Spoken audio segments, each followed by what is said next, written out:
our team, our community. This is CondorsTown, and this is another Energy Condors connection. Now, here's Erik Fox and Ryan Holt. What up, B-Town and CondorsTown? It's Erik Fox from Energy 95.3, and once again, checking in every single week to find out what's going on in CondorsTown, and that's what we do here. Normally, of course, Tuesdays, 10 a.m. is normally when you catch us, but, you know, like we said before, it's going to be, we got to move when we got to move, so it's Thursday this week, 10 a.m., but you know what? You have the two smiling faces on your screen the other way. Ryan Holt, the other side of the screen. What's going on, my friend? I'm good. How are you? You know, make it through. Have you survived your sugar coma from Tuesday? I think I'm slowly partitioning off my kids' candy and making sure it makes its way into my pocket. So, see, I don't have that excuse anymore because my daughter's 22. So you know, but I can do my best there. There's until he starts paying rent, that candy's mine. Fair enough. There is your rent payment right there. Let's talk all things CondorsTown and Oilertown, because we got to talk about the parent organization first. And I'm kind of thinking that we delay the broadcast this Tuesday. I wore my jersey from the other team that we're not allowed to talk about on these broadcasts. But we talked about before, they don't hand out the cup in October, and that's probably a good thing right now, because the Oilers, you know, not the start we necessarily expected, but it's not panic time at all, right? No, I think they had a great game the other night, outdoors at the Heritage Classic, beat Calgary. And that one, they got a stiff test tonight with Dallas coming in. I think Dallas is, you know, one of those teams that's in the mix, I think, out west, you know, with teams like Vegas and Colorado and Edmonton, really. You know, so it's a good test tonight for the Oilers. At least McDavid's back, so that's a positive. And you know, I think they'll be fine.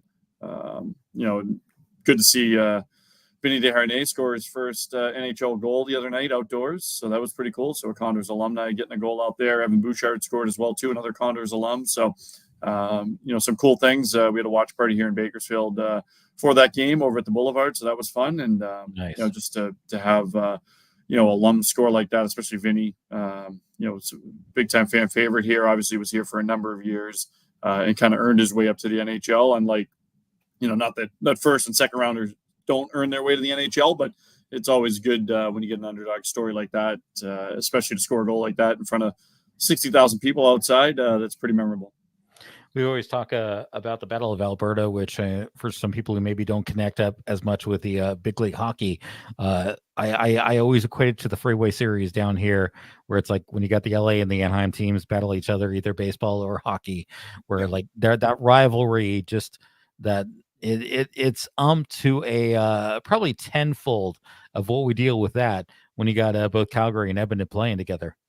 Yeah, I mean, in terms of, you know, NHL rivalries, you know, Blackhawks, Red Wings, you know, Boston, Montreal, you know, Rangers, Islanders, you know, type deal. Rangers, Devils, really, you know, of late. But you know, I think that's, you know, right in the mix. I think in terms of you know, just nastiness and not liking one another. And the two teams were really good in the late '80s. You know, and you know, kind of split cups in between each other in the late '80s.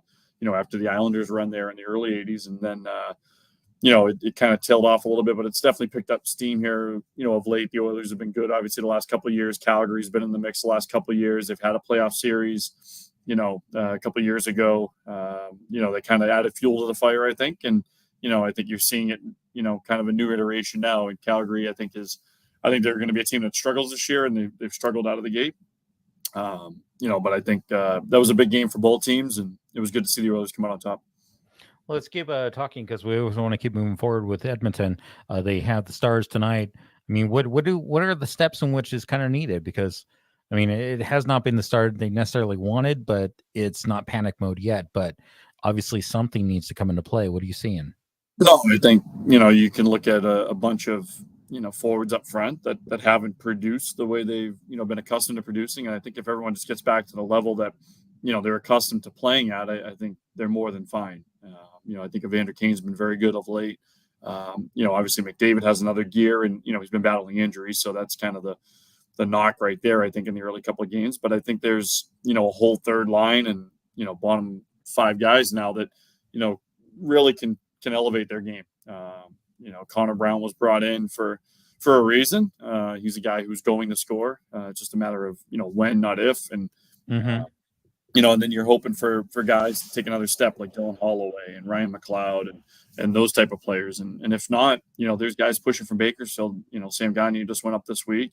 There's guys that are going to be turnstiles a little bit. I think if that production isn't coming from some guys who they hope to take another step. So I think it'll work itself out. It usually does up there.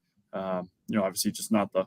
You have a 1-5 record in the middle of February. Nobody really notices, but they notice when it starts the season. So, I think it'll be fine moving forward. Let's go and talk about, obviously, and we'll move on to the local stuff in just a moment here. But let's talk about the Pacific because, I don't think anyone expected things to be kind of as they are as they start the season. Yeah, you're kind of mentioning the Ducks actually winning some games, so that's good for them. But yeah, I think got to twist the knife, don't you? I think Vegas is in it. By the end of it, I think Edmonton's in it by the end of it. And I think LA is going to be, a good team out in the Pacific as well too. I think those are your three teams that are battling up the top. I think by the end of this thing, and they're all kind of built a little differently, but I think. We've seen the playoffs the last couple of years with LA and Edmonton, and then Edmonton and Vegas. The difference between those three teams is not that great. I think Vancouver's pesky. I think a little bit. I think the Flames need an identity. The Ducks have been pesky to start, but I don't see that continuing over the course of 82 games. You got to twist the knife, Ryan. Again, I'm just being realistic here, and then. Who else we got there? Seattle. Seattle's pesky, but I think they're going to go on a downward slide, and then San Jose. The Condors could beat San Jose right now. I'll say that.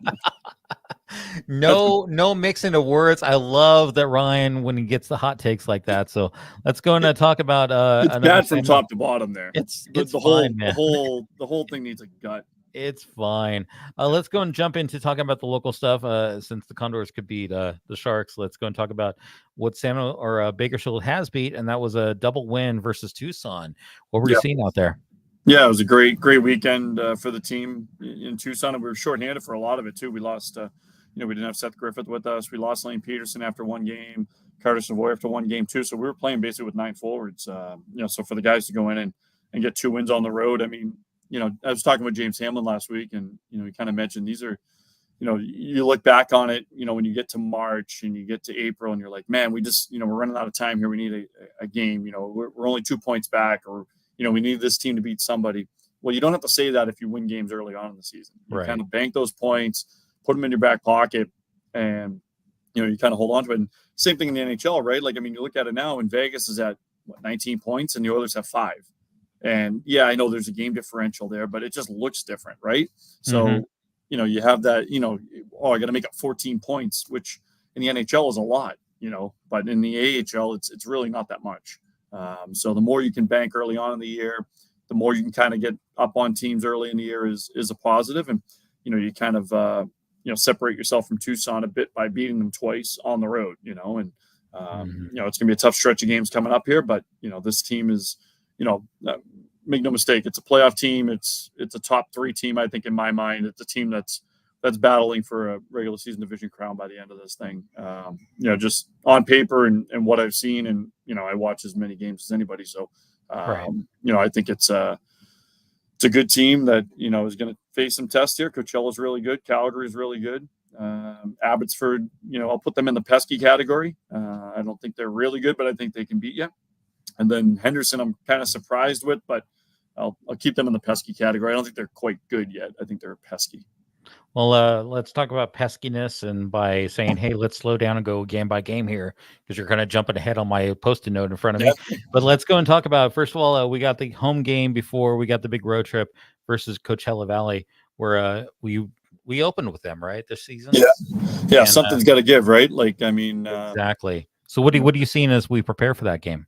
Yeah, the Condors have only allowed 6 even strength goals all year in 5 games, and Coachella Valley scored 21 goals in the last 3 games. So something's got to give. Either either it's a high scoring game and Coachella Valley, likely takes it, or the Condors are able to lock them down. We were able to do that on opening night.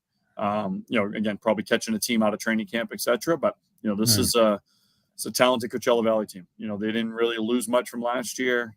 They added some pieces here and there, and they figured it out a little bit. I think their weakness, if you want to call it that, is probably their goaltending. I think it's definitely not as good as the Condors goaltending. And, is it above average? It might be a little bit above average, but, their offensive potential is, it's real. You score 21 goals in 3 games, but again, 2 of those games against San Jose. So, again, how much stock do you place into things? So it's a talented team. Make no mistake about it. It's a team that's, going to be in the mix, I think, by the end of the year. I think they're as good as last year. I don't think there was much drop off. Let's talk about the obviously we got to talk about the road trip, because most of November you're going to be on the road, going and enjoying a lot of poutine up there. And you guys have a doubler against Abbotsford, then a doubler against Calgary, which for us who have watched the Condors for a long time, it's the Heat with new colors, but it's still that same rivalry feel. So, but there are teams in which are definitely on fire to start the season. What is the prep like for going into that? Yeah, it's a big. I think it's nice just to be able to play some games, right? We had another week off this week. I think we got to get into a rhythm here, and we will certainly coming up. Through this road trip really starts it. Then we get a weekend off, and then it's basically our normal schedule the rest of the year. So it's just weird to have the time off that we had at the beginning of the year. But Abbotsford's been a tough place to go into. That's a good team, especially at home. It's a tough place to get to. It's a tough travel day. So they usually take advantage of that. It's nice to have an off day in between, just to kind of settle in up there. And then Calgary, every time I think that they're going to slip, I don't know. They just keep their AHL team stocked. They really do. I think they're not going to be as good as last year. They can't possibly be as good as last year. I don't think it's hard to replicate that. But I think, obviously Dustin Wolf is as good a netminder as you're going to find. I think they're going to have more movement up and down this year between the Flames and the Wranglers, I think, just because, kind of a new system up there. I think they're going to play, Connor Zary went up last night and scored his first NHL goal. So I think you're going to see more movement up and down than you did in past years when Darryl Sutter didn't want to play any young kids. So, and Calgary is going to struggle up at the top level. So I think you're going to see more movement, but that's a good team. And, that's going to be a tough road trip. I think if you come out of that 500, I think you're feeling okay about yourself, I think, after the end of it. Well, once again, they're going on the road for a good chunk of November, so it's definitely time to go check out some Condors Hockey Town hockey going on this Saturday. People need tickets and info. What do we need for this coming up Saturday? Yeah, BakersfieldCondors.com. I got the jerseys right here we're wearing. Where are they? Right. Nice.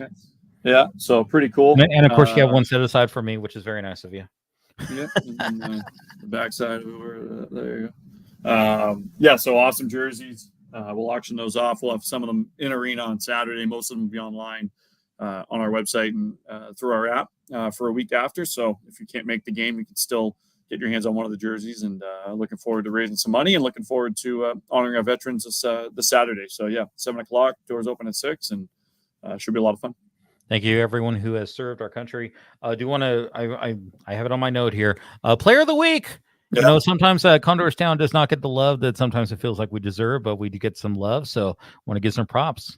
Yeah, Raphael Lavoie, AHL Player of the Week. 4 goals, 6 points, 3 games. 3 big wins, and he's been Mr. Everything for us for a year and a half now, and he's continued that this year, and he's pushing for an NHL job now. So he's the next guy to go. I think in terms of guys who've gone from Bakersfield to the NHL and make their full-time debuts up there. He's the next one. We've seen it with Puljujarvi, Yamamoto, Holloway, McLeod, Bouchard.